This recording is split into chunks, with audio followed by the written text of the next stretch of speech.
didn't understand it while it was happening at the time. And so, of course, I fell completely and wholeheartedly into victim mentality. And I ran with that for a really, really, really long time until it didn't serve me anymore. And I started to realize that I just, I can't heal this and be in victim as well.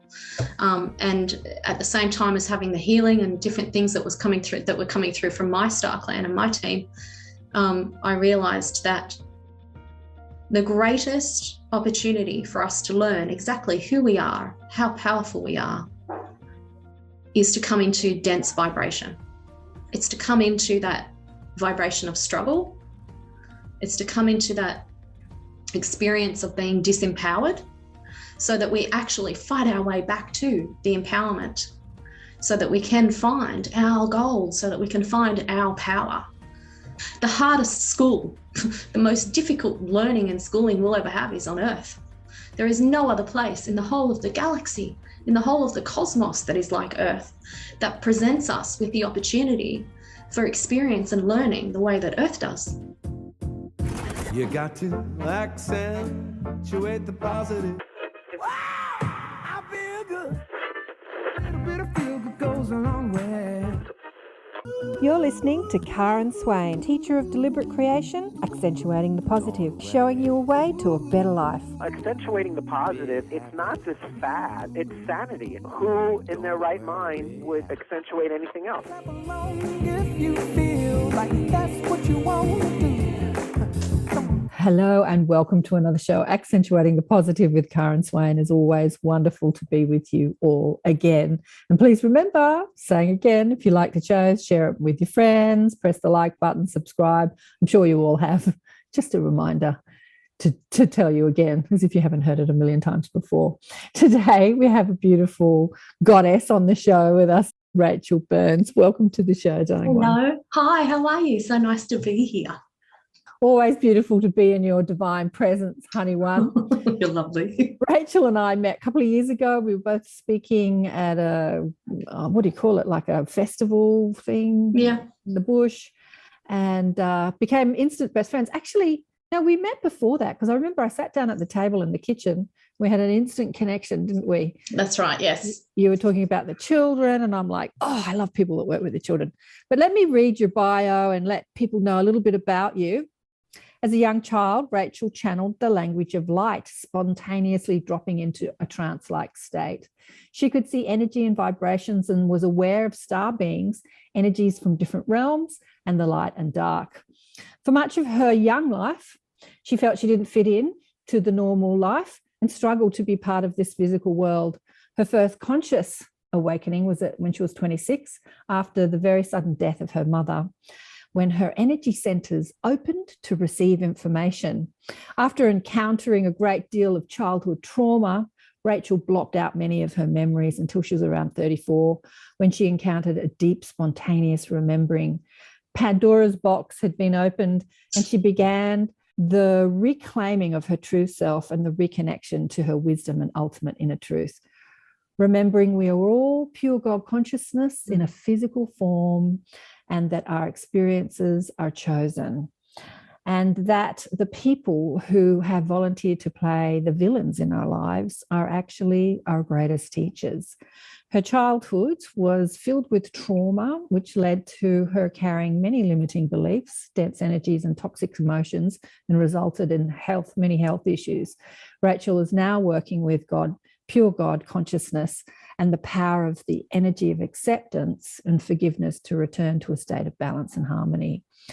She spent over 30 years working with children in many different capacities, including working with additional needs children, teaching meditation, mindfulness, movement, and facilitating children's groups. She also facilitates meditation and development groups for adults, including workshops on parenting, the golden age child, and opening to light language.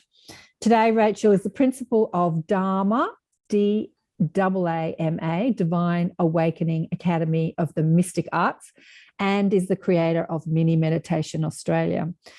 As a psychic medium, trance channeler, intuitive artist, StarSeed, Rachael is also a dragon master.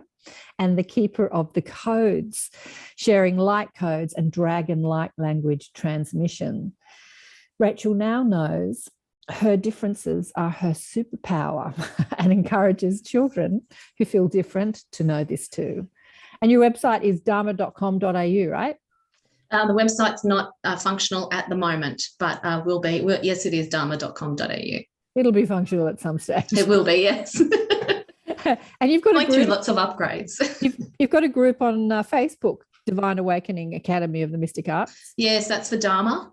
There's a couple. Yeah, there's a couple of groups. And a dragon return group. Dragon's Return. That's for all the dragon lovers, like that's I am. The dragon lovers. And mini meditation, of course, is for the work that I do with the children. All righty, darling. Well, let's hear a little about your story and what happened. If I go right back to the very beginning, I was born to a family with quite dense energy present all the time. Both my mum and dad, as loving as my mum was, bless her, they were both alcoholics. And of course, I didn't understand a lot of this when I was younger, and I didn't even really realise that they were alcoholics until much later. Probably around the age of 3 or 4 is my earliest memories of seeing energy. Physically seeing beautiful big gold, like beach ball size orbs of energy moving and flowing and turning, and light codes. I now realise the light codes within these big balls of energy. And I would lay in bed at night and I would see them moving about, and I would see the interaction that they would have with each other, and the energy within these big balls of energy, the interaction that these energies had with each other also. Probably around the age of 4 is my earliest memory of speaking light language and dropping into trance. And it would happen just very spontaneously. And I really had no idea how I was doing it, but it felt like the most beautiful place to be. It really felt like I was home when I was doing this.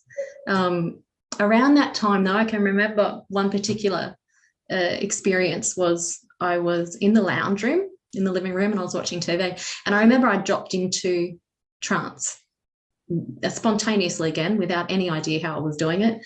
And my dad came in and he saw me and he was very, very scared.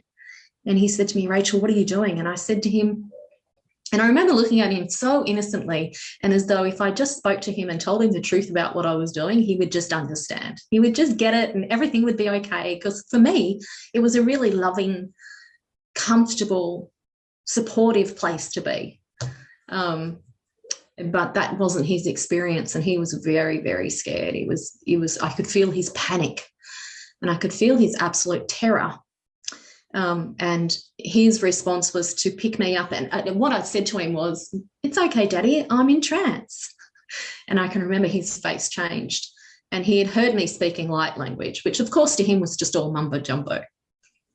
And he picked me up by my hand and smacked me and smacked me and smacked me and smacked me until I really couldn't move anymore.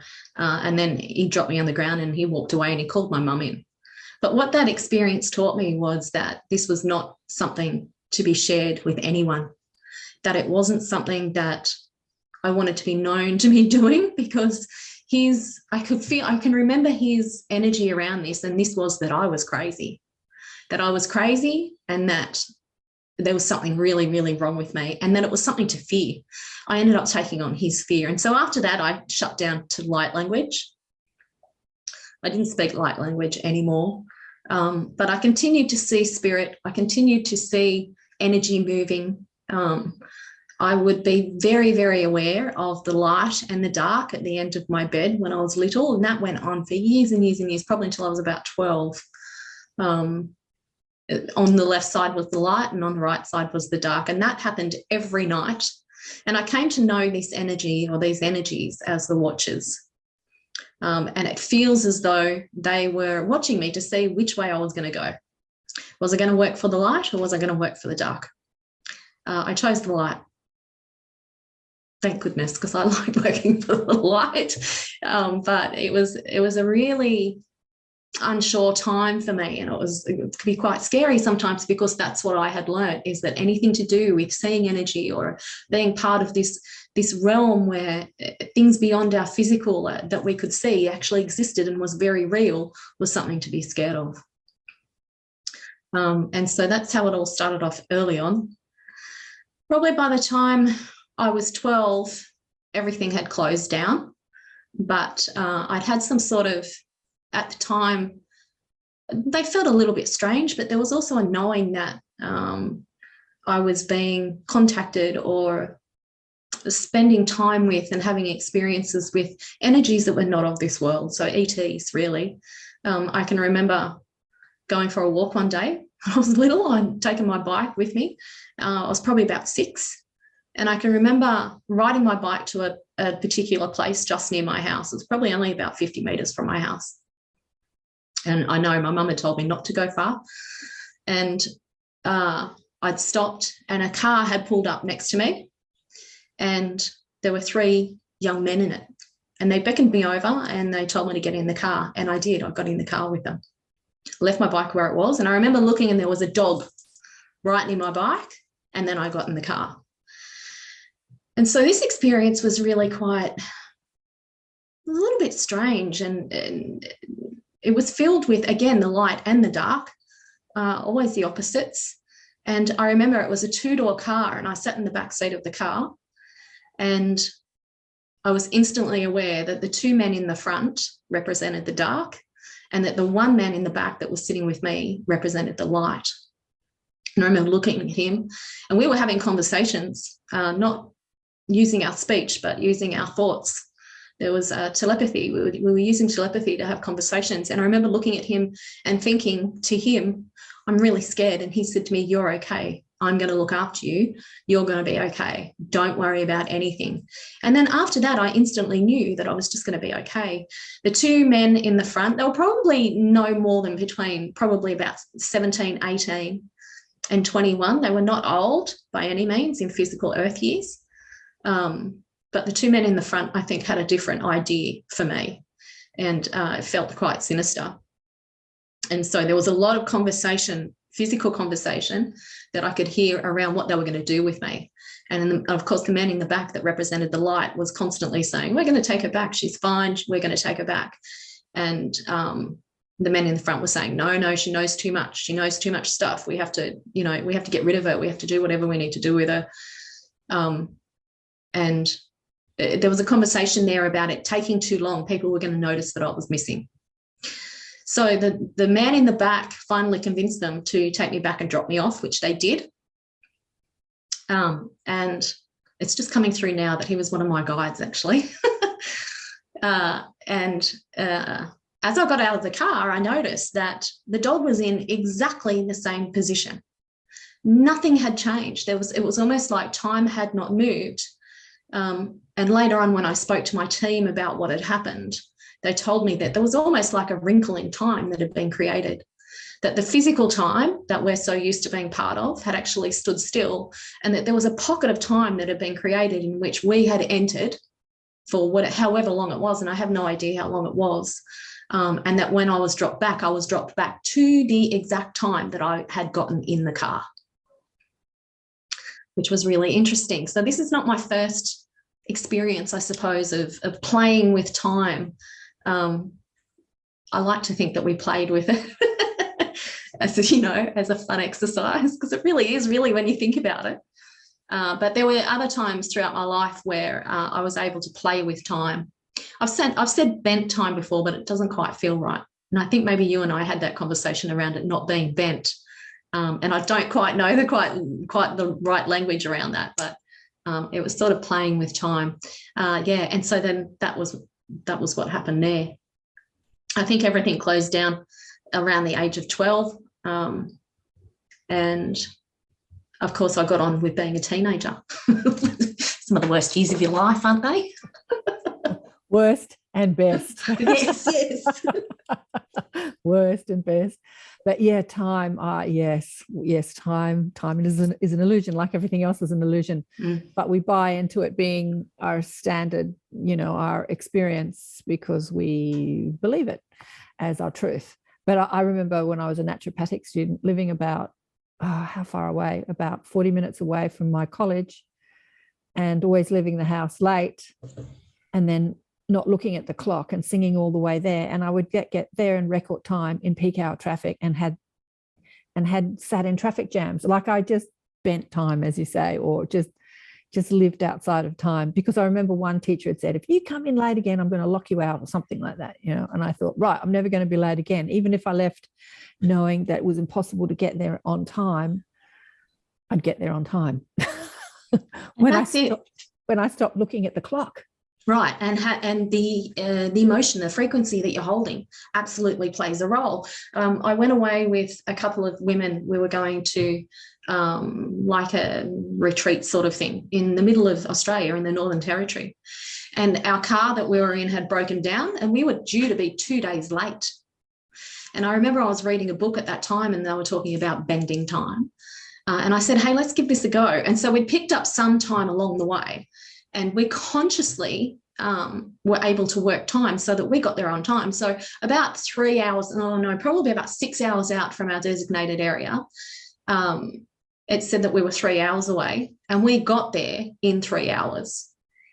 It's so cool. So how old, it says that you were 26 when you had your first conscious spiritual awakening after you shut down all your you sort of thought, you know, well, I don't know if you shut them down, but you just didn't speak about it, like didn't think about it. And obviously you must have, you were 4 when your dad told you not to do it. Yeah. You must have made a decision, okay, this isn't cool. So it was like 26 when you started thinking differently. What happened? Your mum died. Yeah, I was at work one day and I got a phone call that mum was really sick. She dropped dead at work. What had happened is the lead up towards that, though, was really interesting, because I was busy being in a very violent relationship and raising 2 children.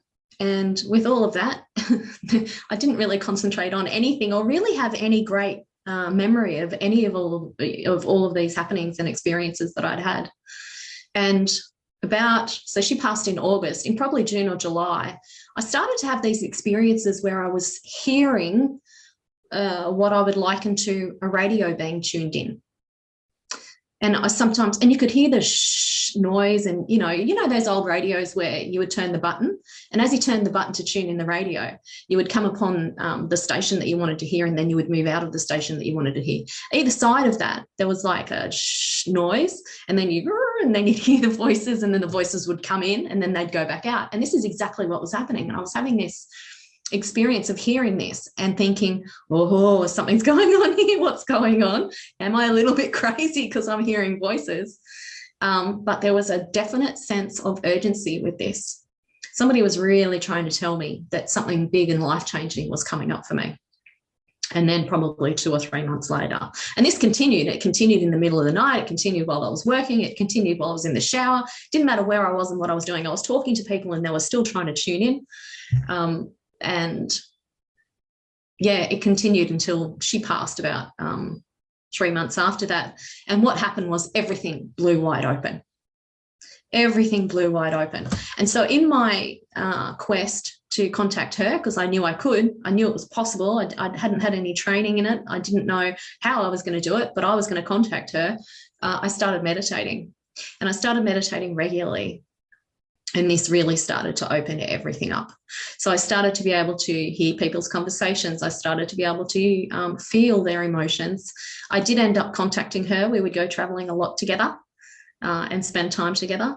And she actually, in the physical, would contact me. So we had our set dates and times, or days and times, that we would ring each other every week. And after she passed, I would still receive physically those phone calls at that day and time. And that continued for about 6 months. And I'd pick up the phone and nobody would be there. And I'd go, hi, Ma. And I knew it was her, and I wouldn't hear anything back. And then I'd hang up the phone. And then the next time, at that day and time that we were meant to meet or speak to each other, because we're in different states at that time, the phone would ring. And that happened for a long time. Hang on, you said you're in different states. Wasn't she in spirit when the phone would ring? No, yes, absolutely right. But before she passed, she was in Sydney and I was in Melbourne.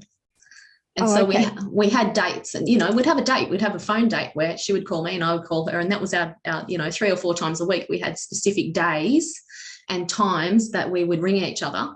And even after she passed, on those days and times, The phone would ring. The phone would ring. Yeah. Yeah.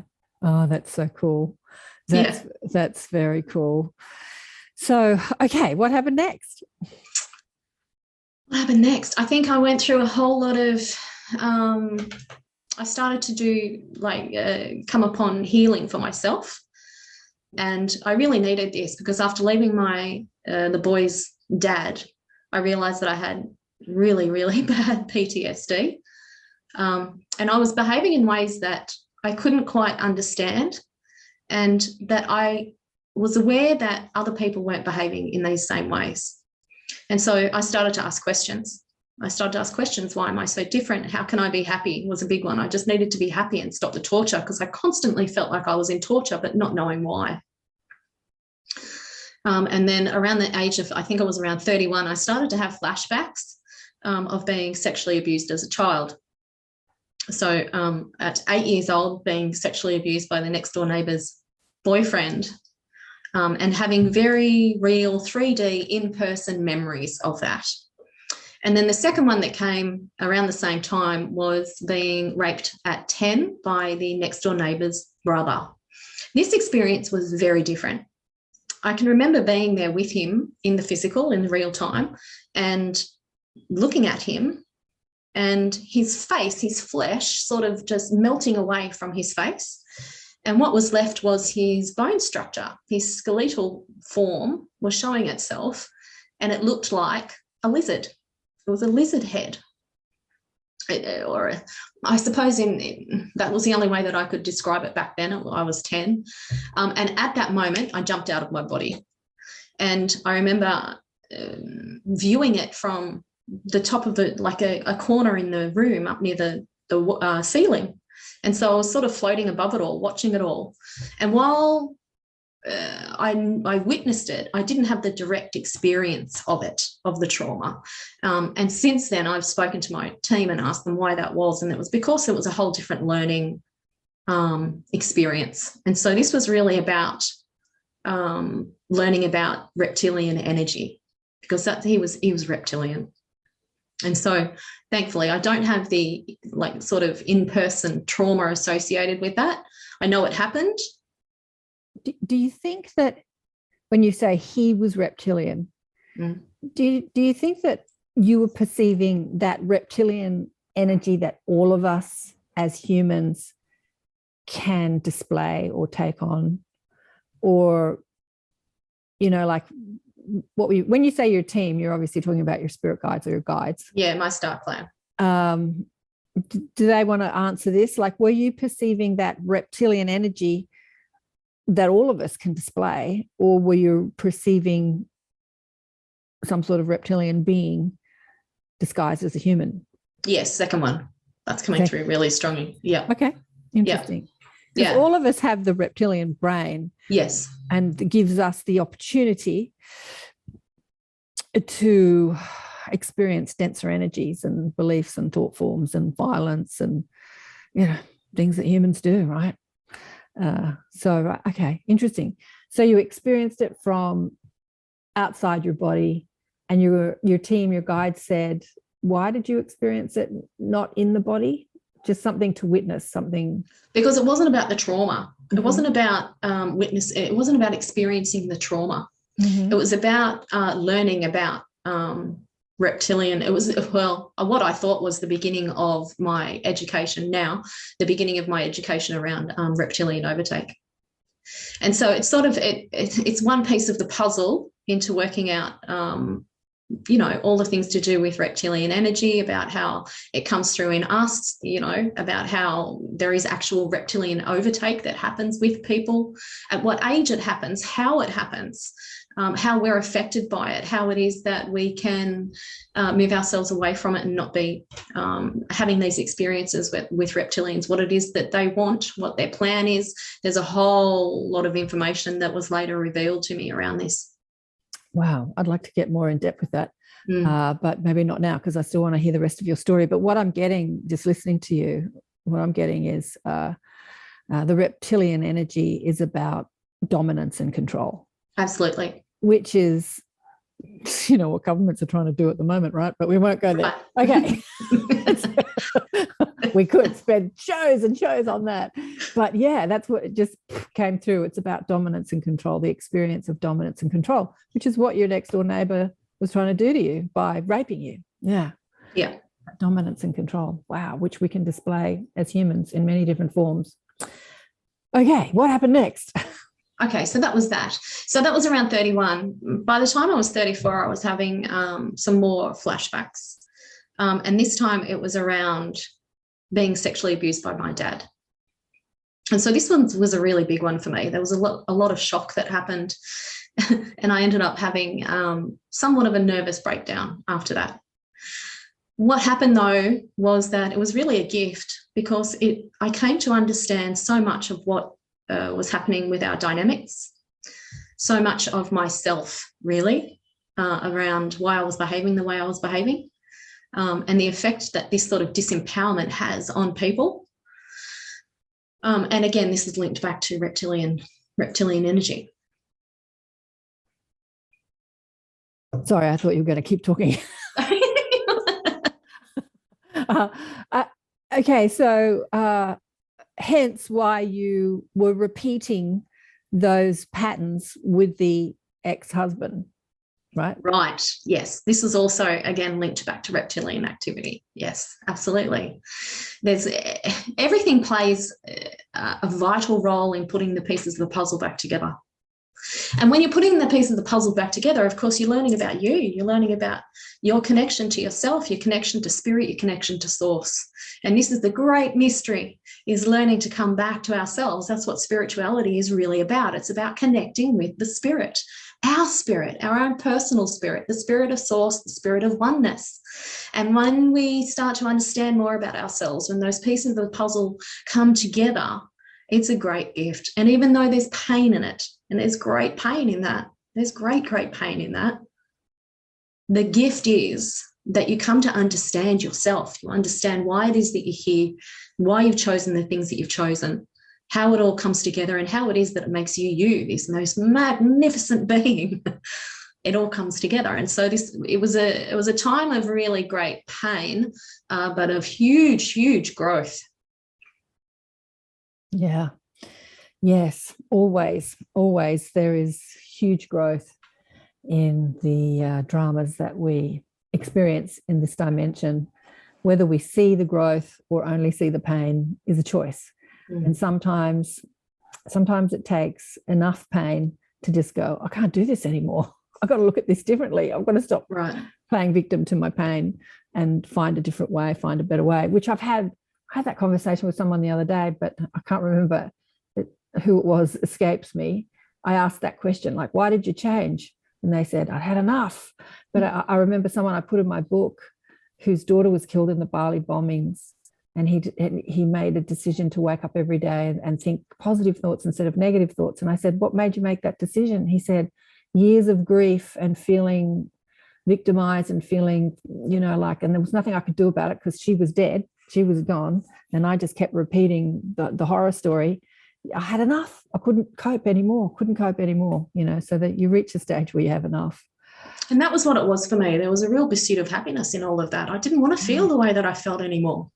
It was torturous. It felt so bad to wake up every day and feel the way that I felt, and I just couldn't do it anymore. Right. And this was the propulsion. I just had to feel differently. Yeah. And I knew I could. There was an inner knowing that things could be really different. And I would look at other people and I would think, wow, you have nice lives and you're happy and you're smiling and you don't feel the way that I feel. Right. Yeah. There's got to be a way. There's got to be a different way and a better way to be here in this earth, in this lifetime.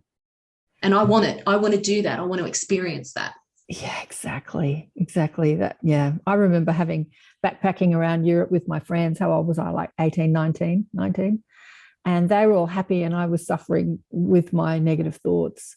And I thought that leaving the country and seeing, Europe and Switzerland and France and, all those fabulous places would make me feel good. There I was, looking in Switzerland, I was backpacking and I had sort of started staying back, and they were all frustrated with me because I wasn't happy all the time. And and then the question is like, why aren't I happy? Why? You know, here I am looking at the most amazing mountains in Switzerland, and I'm still feeling like crap. Yeah. So there comes a time where you ask those questions. All right, the healing journey. Let's talk about the healing journey. What did you do first? It's a big journey. What did I do first? Oh, this has been a huge, huge journey of healing. I can remember not long after my mum passed, talking to whoever it was at that stage. I didn't understand who it was back then. I knew that we all had a team. I knew that we had spiritual guides. I didn't know who it was in particular that I was talking to, but I just put out a call. And I remember saying to them, somebody help me. Just somebody help me. Please, I want you to help me. Send me your best of the best to help me. And within a very short period of time, a lady appeared, bless her, and she mentored me probably for 3 or 4 years. And that was when the healing really began. And she had a very high standard of ethics, of energetic ethics. She was very honest. She was just a really good person who sort of took me under her wing, I suppose, and taught me a great foundation around the mechanics of energy, if you will, and how to cleanse my energy, how to cleanse the energy of a room, for instance. She was a Reiki master, and so I did Reiki with her. And this really began to quench my absolute thirst now that I had in understanding more and more and more about the world that we live in and what's beyond the physical of what we see, and the real power in what it is that's in the subtle realms. And so I did that for probably, I don't know, around 3 or 4 years. And then I would just read anything and everything that I could get my hands on. There was an insatiable desire to learn more. Until it got to a point where everything was coming in and everything was changing at once. And then I started to, it was just too much. And I remember saying to them, just stop for a little while. It's just too much for me. And they did. And around that time, I was opening up to my mediumship abilities. And I started going to a spiritualist church, which is not a church really anyway. But that was a great deal of my development. And I sat in circle for a really long time. Anywhere up to around 8 years on and off, I would go to circle. I did my trance mediumship training there, and advanced mediumship training there. And that was, it really provided a great foundation for self-healing. Of course, we're in that stage of thinking that everybody else is going to save us, and that everybody else is going to heal us, and that everybody else is much more powerful than us, and much more knowing, and much more capable.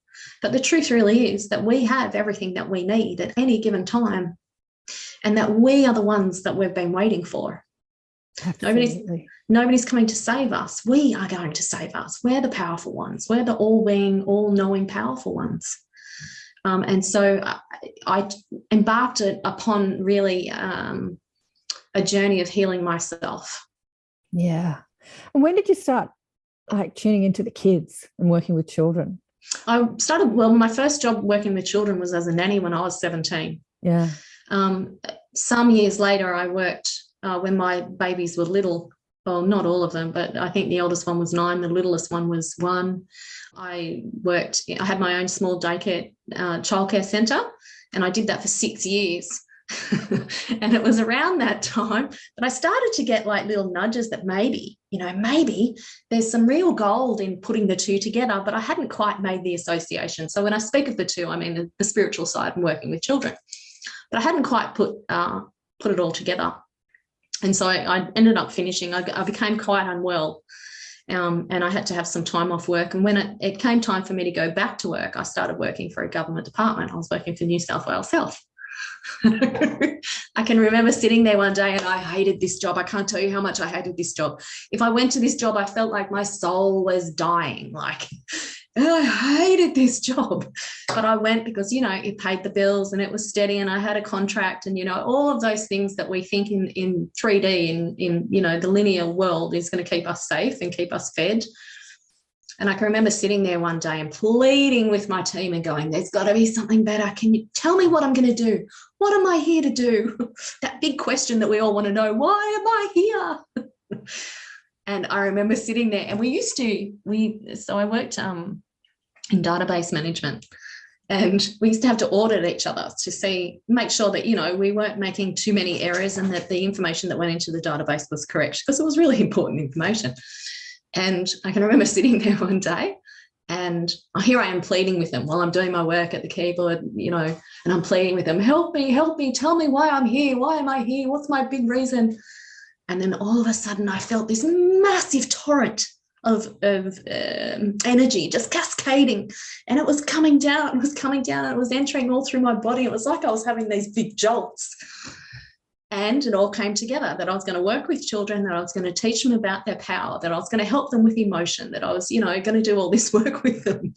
Needless to say, in that time that I was doing all this and all this confirmation was coming in, I had 10 mistakes that day, and I got my first written warning that day for not being able to concentrate, because I had all this information rushing in. And so that's when it really began. I think that was around, I don't know, maybe 2011, 2012, that I got the heads up that I would be working with children in this capacity. Beautiful. Yeah. I think, as you know, this can't be enough of it. We need new school systems. And the current world circumstances is actually creating that, because lots and lots of teachers have quit the old paradigm system, and they're talking about creating their own schools, new schools, because they don't want to work under the, you know, paradigm of the old ways and what's being asked of them, and they want to be freer and like you. So yeah, I can see that happening. Like what's happening on planet Earth is pushing people towards that, which is a blessing, which is a part of the blessing of what we're going through. So many blessings, what we're going through. Yeah, go on. And this is why I've been nudged to create D.A.A.M.A, Divine Awakenings Academy of the Mystic Arts, because it's not only for adults, it's also for the children that are coming through, who are going to be moving into because they're bringing their gifts, their abilities. I don't like the word gift, because it feels as though it's something that comes from outside to within. This is already all inside. Everything that we need, we already have. We're already born with it. It's not a gift, it's an absolute ability. And so there's children that are coming through that are going to be bringing their abilities to the forefront, that need a place to go to be able to work with these abilities. And that's what D.A.A.M.A is really about, is bringing those children in, having somewhere for these children to go to learn, you know, the basic things, not the basic things, but things like maths and English and all of those things, but also learn about galactic history, to learn about telepathy and levitation and, you know, working with portals and teleportation, shape-shifting, all of these things, working, you know, learning about dark energy, learning about light energy, learning about all of it that encompasses our world that we live in, not just the physical things that we can see. And so the next step for that is to actually making D.A.A.M.A rather than an online presence, making it a physical presence. Yeah, can't wait. I mean, this is one of the first discussions that you and I had, and I was so excited. And I'm like, when's this happening? Yeah. Like, I don't know, soon. We're working on it. So when did you meet your galactic team? I have very early memories, probably around 4, of packing my bag, because I wasn't staying in my house anymore. This was not the place for me. They'd put me in the wrong house. This was my thinking when I was 4. And I was with the wrong family. And I remember packing my bag. I had a Bionic Woman little hard case, and I packed my bag, and I would do this constantly. I would do this all the time. My mum would have to come looking for me to see where I was. And I would pack my bag with all my dolls and my dolls' clothes, because that's all you need when you're 4. And I would walk out the front door, and we lived in an apartment. And of course there were lifts, because it was a high-rise apartment. And I remember standing there and looking up and saying to them, come and get me now. You've got to come and get me, because I'm in the wrong place. You've put me in the wrong place, and I'm coming home, because this is not my home. Come and get me.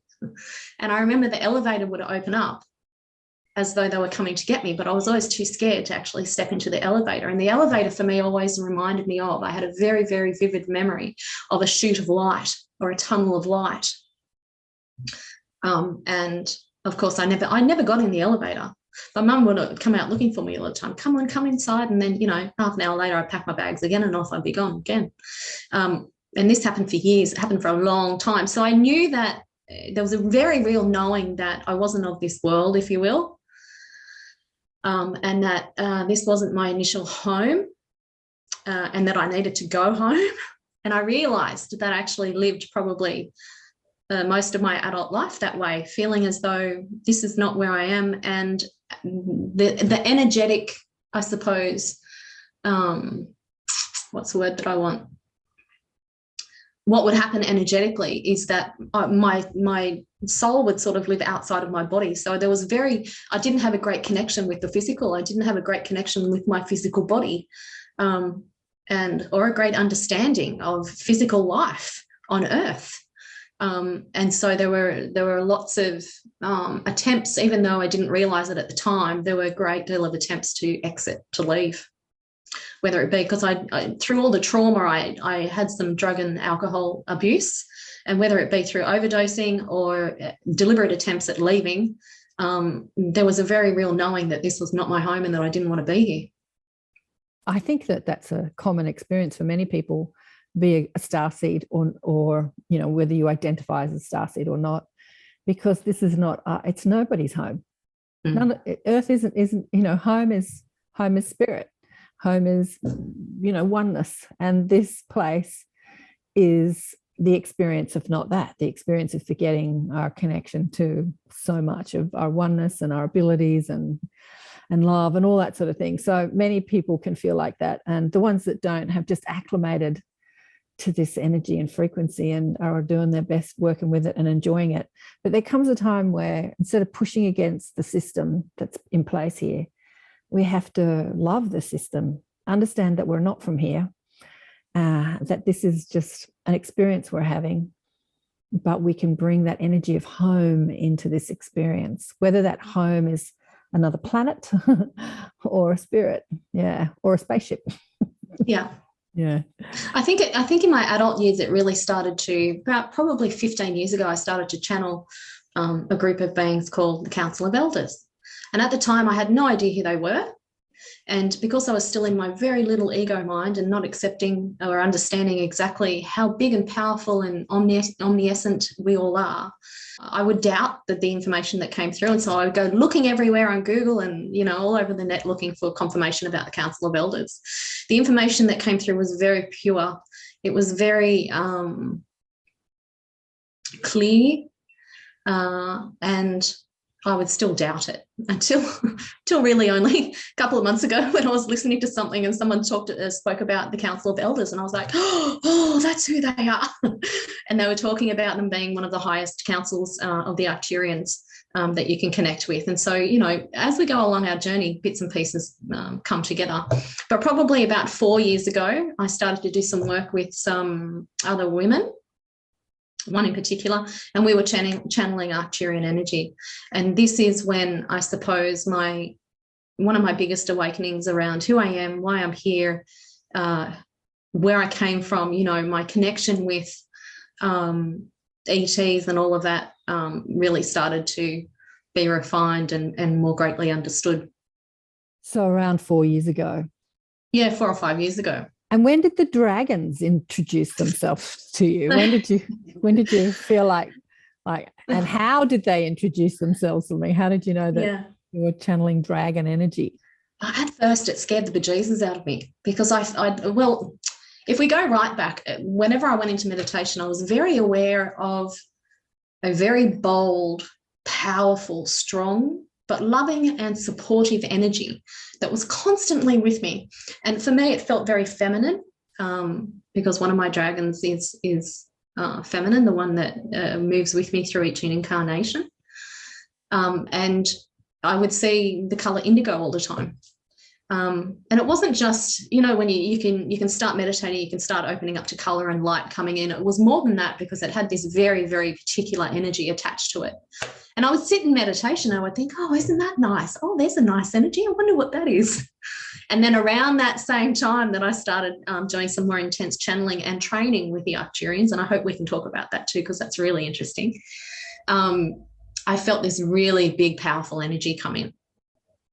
And it scared me because I didn't quite understand the power. I was scared of the power and I likened it to dark energy. And so I pushed it away instantly. I pushed it away. I was like, no, I don't want anything to do with that. Completely closed myself down to it, but it kept nudging and nudging and nudging. And then one day I was sitting here and I could hear somebody talking to me, and it was just this most velvety, deep, rich voice. And there was lots of breath involved in it. It's very hard to describe. And I remember looking at my little puppy, and her name's Indigo. And I looked at her and I could see her starting to change. I could see her starting to transpose into a dragon.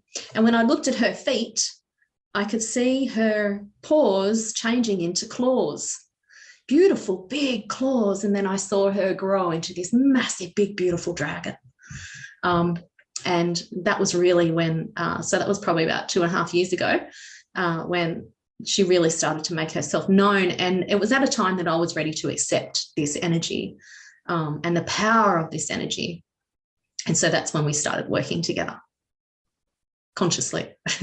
So what is dragon energy to you, and why do people want to tune into it, and how does it help us, and who are the dragons, and where do they come from? A million questions, I know, but yeah, more dragons. Dragons are a really bold, powerful, beautifully supportive energy that have been introduced in increments. I feel that there was a portal opened in around 2012, and again another one in around 2015, 2016, where the earth has been flooded with dragon energy. And dragons help us to step into our own power. They help us to ground our own magic into the 3D reality and to bring it forth in our lives. So dragon energy has lots of uses, I suppose. You can work with, if you think about the 4 elements, you've got earth, air, fire, and water. So earth dragons can really help you to clear obstacles. They work with clearing ley lines and to, really clearing energy in your life that sits at the physical level. So if you've got energy with relationships or jobs, or it could be moving house, or anything that's related to the physical realm, earth dragons will help you to clear that out. If we work with the air dragons give us the higher perspective. They allow us to have clear communication and to be able to bring our truth, that the dragon energy in general that we're grounding, it helps to express it at a higher level.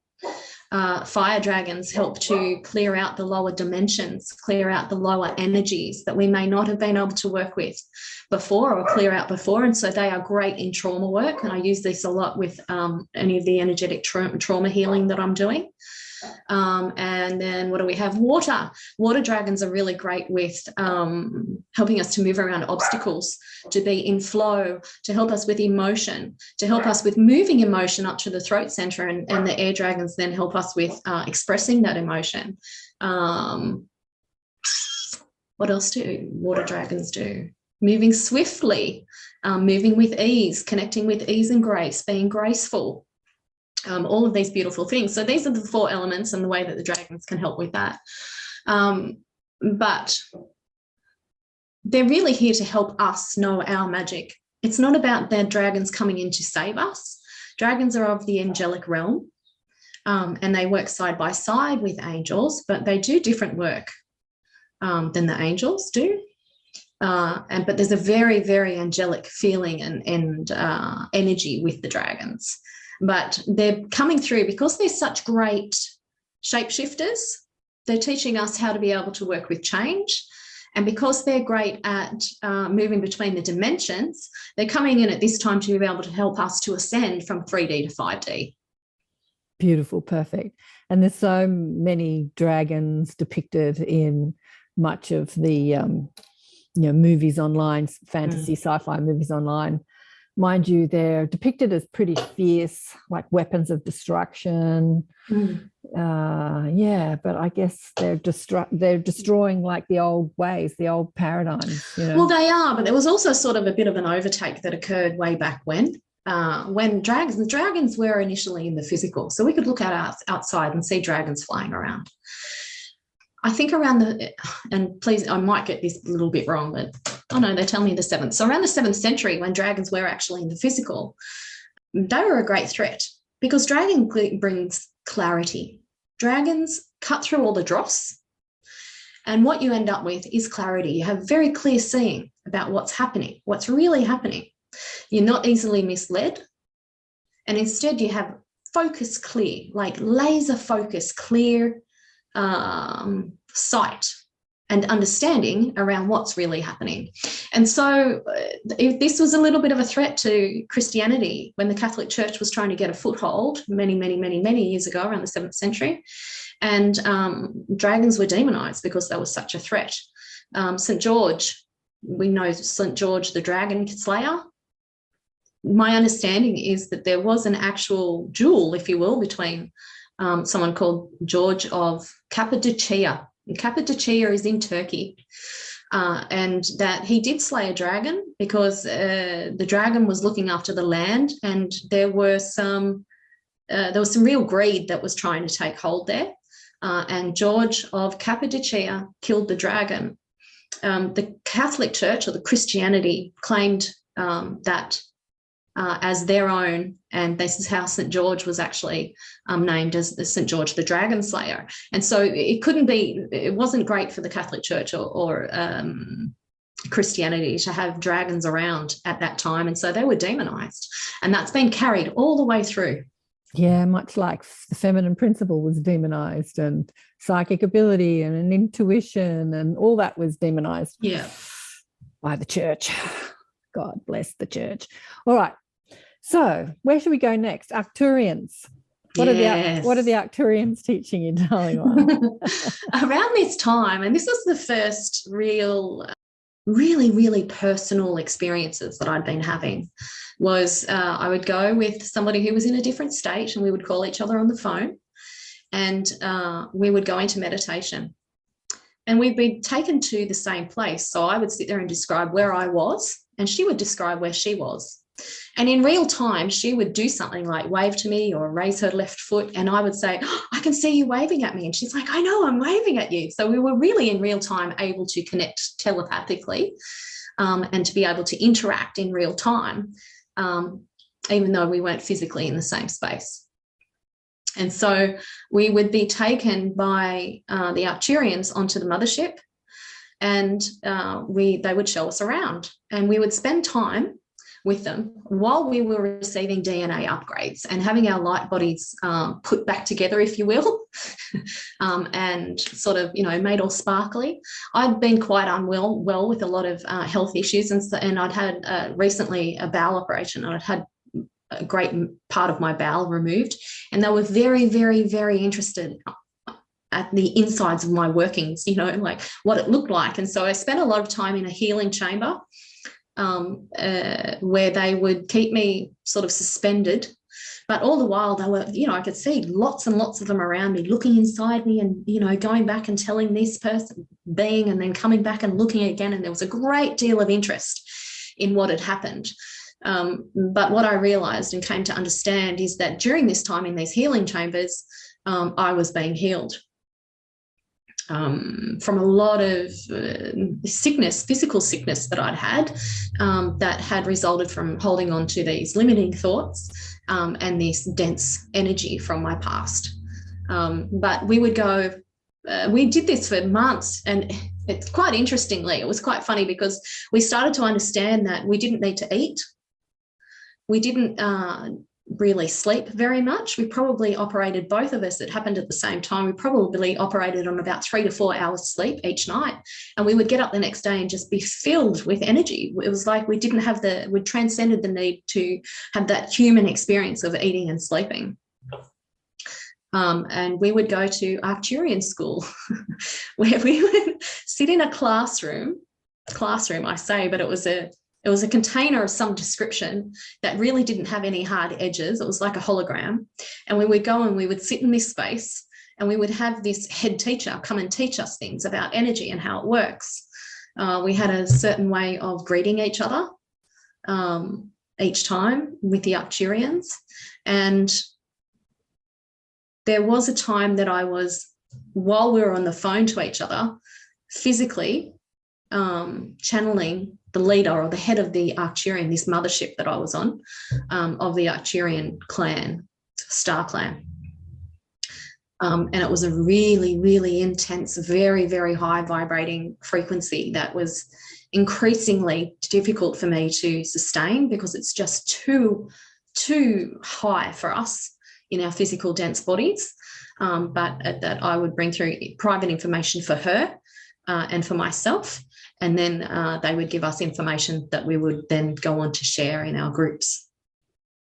This information really sort of centered around how it was that we could raise our vibration to be more in energetic alignment with the crystalline energies that were coming in, about how it is that we could prepare ourselves for the crystalline body to be integrated, and about how we could really live just a happier and more high vibrational life on Earth.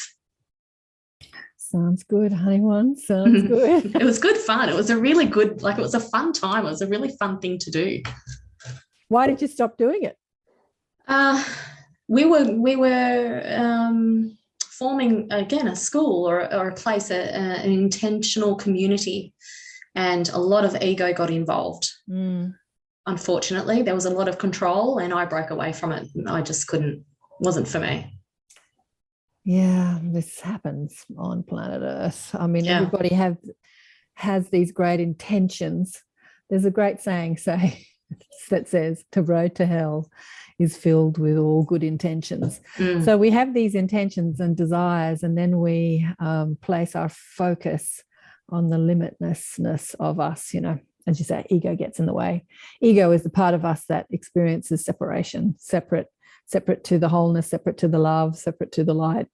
Yeah, ego can get in the way. So I've seen that happen in so many intentional communities and businesses. But I see this changing. I see people coming together and collaborating more. I've seen that more in the last couple of years than I've ever seen it in 30 years of doing this stuff. And it's like about time, guys. Yeah. It's like about time. And collaborating without a need for reward or success, or you need to promote me and make me famous or whatever, just pure collaboration. Like, I'll help you, you help me, let's do this together. Yeah, without the money drama getting in the way too. Yeah. And there was a lot of jealousy because I was the seer and I was very connected with, or they labeled me as the seer, and I was very connected with ET energy. There was a lot of jealousy that got in the way. And unfortunately, that was the downfall. And because of my reaction to it, they didn't want me there anymore, and I didn't want to be there anymore. So it was very much a mutual thing. And we went our separate ways. The work that was done in that time was exceptional. Being in close contact with ETs of that description and being able to download information at that level was just amazing. It still happens now. It was just great to do it with someone and learning all the time with someone. Yeah. Yeah, have that something to bounce off. So when you say close contact, was your physical body up on the ships, or did they take your astral form? They took our astral form. So I was laying on my lounge and she was out in her backyard or something, but our astral bodies were definitely there and interacting with each other. Yeah, up on the ships in up on the ships and yes. rooms. Yeah. Yeah. And I would see them as these really tall, and I don't know if anybody else has ever seen them in this way, but I would see them as very tall, skinny, and I had an experience the other day that I saw them in the same way. Very tall, very slim beings, 2 arms, 2 legs, 3 fingers, and quite big heads with their beautiful almond-shaped eyes. But there's feeling and there's emotion and there's almost like there's energy, universes in their eyes. When I look at them, it's like the background that I'm sitting against at the moment. It's like all of this beautiful universal energy in their eyes. And there's a glowing heart center. And our greeting is to put our third eyes together and one arm around each other, and then our hearts together. And our hearts come together, and that's the greeting. And there's an energy exchange, and there's a upgrade and almost like information download that takes place in that time. And what they're really telling us, they're showing us, is the great love and how it can really be. Yeah, beautiful. Yeah, look, the Arcturians are as diverse as the cosmos, really. I was going to say humanity, but they're actually more diverse than humanity. And we have to remember not to get too stuck on the Arcturians being specifically like you've described, because other people will describe them differently. A lot of people who interact with the Arcturians interact with the light energy orbs and no physically appearing structure. And some talk about physically appearing structures like you. And then humans say, but who's right and who's wrong? And everyone gets to be right because there's the diversity. You know, the Arcturians are just so vast, and many levels of consciousness within what we call the Arcturians. They probably don't call themselves the Arcturians. They probably call themselves something completely different. Did they give you a name, or did they say Arcturians? No, this is my understanding of who they are. Yeah. Oh, beautiful. So do you want to talk about the light codes? Like, where are the light codes coming from? Are they coming from them? Are they coming from other places? Do you identify with other places in the cosmos that your soul has ventured into? Yeah, I sort of, you know, we all have that undying question, where do I come from? And so in my conversations with my team, with my star clan, I feel probably more of an affinity with Vega and the Blue Avians. And I do have a lot of bird beings that are my guides, I suppose. One of my first guides, actually, who came through to me very, very strongly, is half man, half bird, and his name's Blue Eagle, or what I've called him Blue Eagle.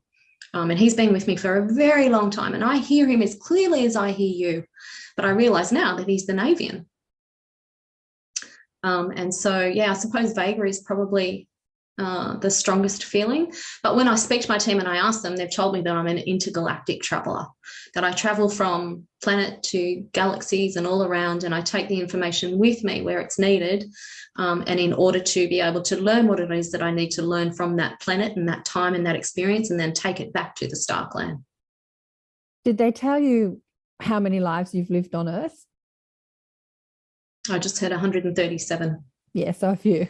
Yeah, there's been a few. And I can remember them. You know, I've had past lives as the hitman. I've had a past life as someone who has been placed on this, you know, as a sacrificial lamb with sort of a demon sort of energy and, you know, all of that sort of stuff. I've had a past life as a priest. I've had a past life as someone who was married to someone who was in the church. I've had a past life with, as a man, you know, different men here, there and everywhere. A boy of a prostitute, an Irish prostitute within the church, like, oh, so many different ones that have come back to me, and I've been able to work with them through. A vast experience. So with so much variety in different lives, why did you choose to come into such a dense experience with your family and all the density? Did you understand that?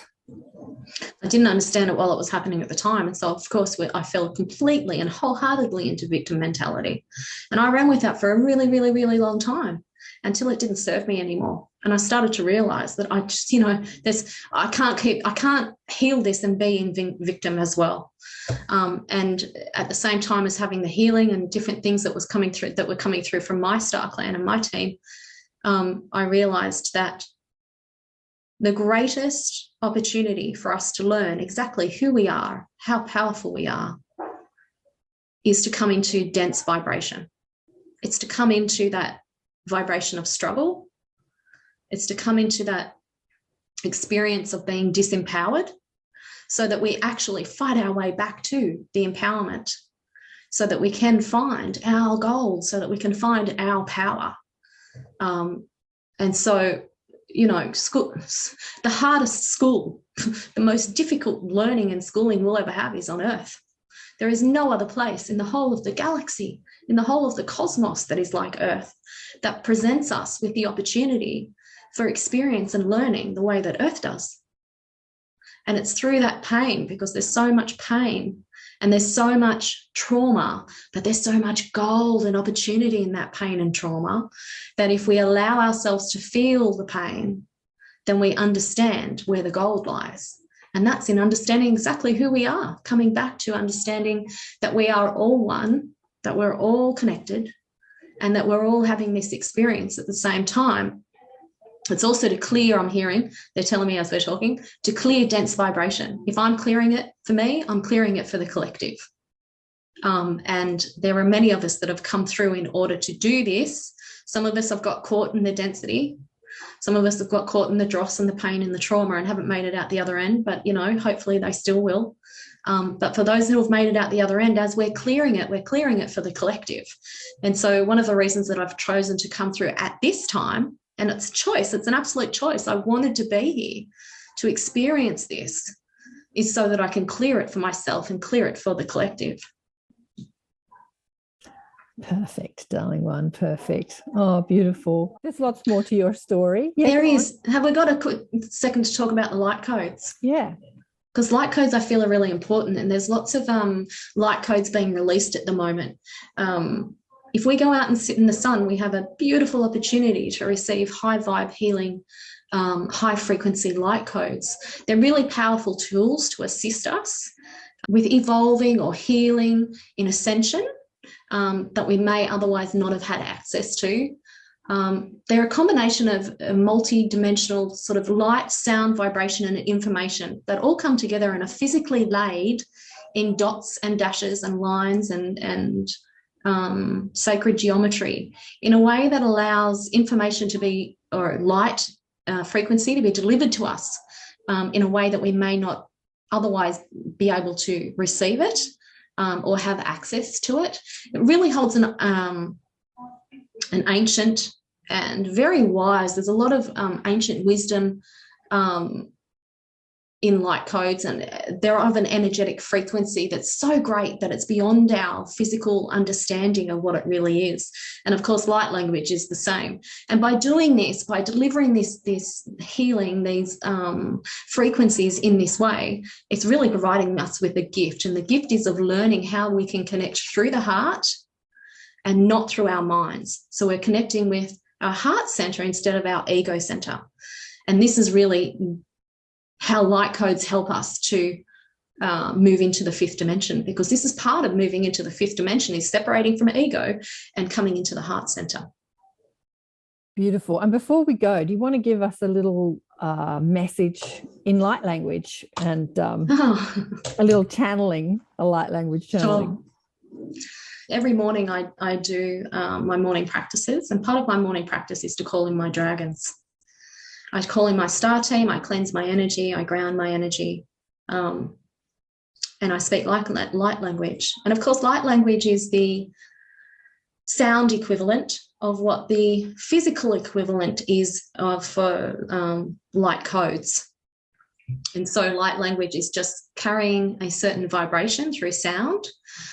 And if we allow it to be breathed in through the heart, if we allow it to just wash over our energetic centers, our subtle bodies, instead of really sort of trying to understand it with our physical minds, then it moves our thinking mind out of the way, and light language is able to access energetically us in a way that it may not be able to ordinarily. And so my team is very excited about this, actually. I can see them all. They're very excited. So this is definitely for someone who's listening also, to be able to clear that energy. And so I invite you now to just sit back gently, close your eyes over if it feels safe to do so and you feel comfortable to do so. And just to take some deep grounding breaths. And as I'm speaking, to allow the energy to just wash over you, and be breathed in through the heart. Mor ishuntukadai oi aikundak. Mer oshinte shundar ingumpar umbai shunderai. Deshun nishundari aingur eo aikansto. Me kurinsta keroyakata. Me shundekeri umberi ai shunduka vinstindeket. Mere shunduku e osh int ekar o kar ish undekere. Me oshandai kandare kondumore ai oshandak. Te kushintir, oi, ea ushundur umbar, oi. Te ushuntar, ekundum ar aish kondeshentak. Ir ushuntar, purchintar, stik. Der ushund akende orayaka.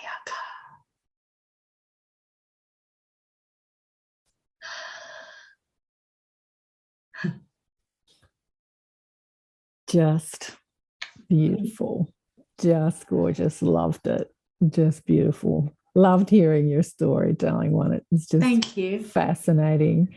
And I can't wait for D.A.A.M.A to be a physical place and kids to be levitating all over the place and telepathy taught. And just like they teach in those schools where you blindfold, you know, they've been doing it predominantly with children, and they're seeing through their third eye and all this stuff to be a part of our world in a very big way and a more mainstream way, you know. And I might just mention the work with mini meditation really is the lead up to D.A.A.M.A, because we're trying to reach children of mainstream who may feel as though they're not quite part of the family that they're in, that felt a great deal like me, and working with emotion, because our emotional clearing is key to staying closer to the truth of who we are. And so we have to start working with emotion with our children.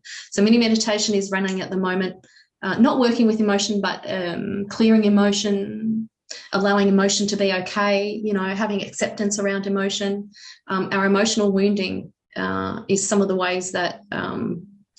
So let me ask you, what do you think you need in order to get this up and running in a bigger way? Do you need some partnerships? Do you need parents to send their kids to you? I mean, obviously this is a global audience. So can you do it online? So mini meditation at the moment I'm doing online. I'm running a 4-week program at the moment for mini meditation called Carefree Kids. And then that leads into Carefree Kids Club, which is where the children can come weekly, and we do different things around energy, clearing emotion, all sorts of things around energy and learning about that. As far as D.A.A.M.A is concerned, which is the more structured, I suppose, way of teaching energetic esoterics and metaphysics and all of those sorts of things, combined with English, maths and galactic history and all of those things, I'm really looking for supporters, physical supporters in that way, and people who are ready to donate to actually set up the physical school, which looks like acreage, buying land, and having self-sustained food forests, having places of, you know, of gatherings, and having people really come together in community, living in intentional communities. But I'm really looking for physical supporters in that way at the moment. Perfect. So money, and people bringing their children so that they can learn for themselves also how it is that they can support these new golden age children that are coming through. Yeah, perfect. Yeah, well, I know a lot of them that are now adults and they didn't have that support. And they grew up as kids that just felt like they couldn't do school, they couldn't do 3D school. And one of my girlfriends has this incredible, like, he's 20 now. And he's working as a, you know, builder in the building industry to earn money. And he's just amazing. He's amazing. Same with my nephew, who's 20 now. He's an artist doing his artwork. He's got the support, financial support of his parents.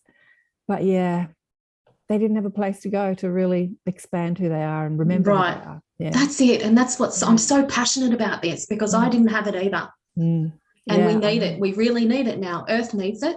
Yeah, because there's so many more of them coming in. Yeah.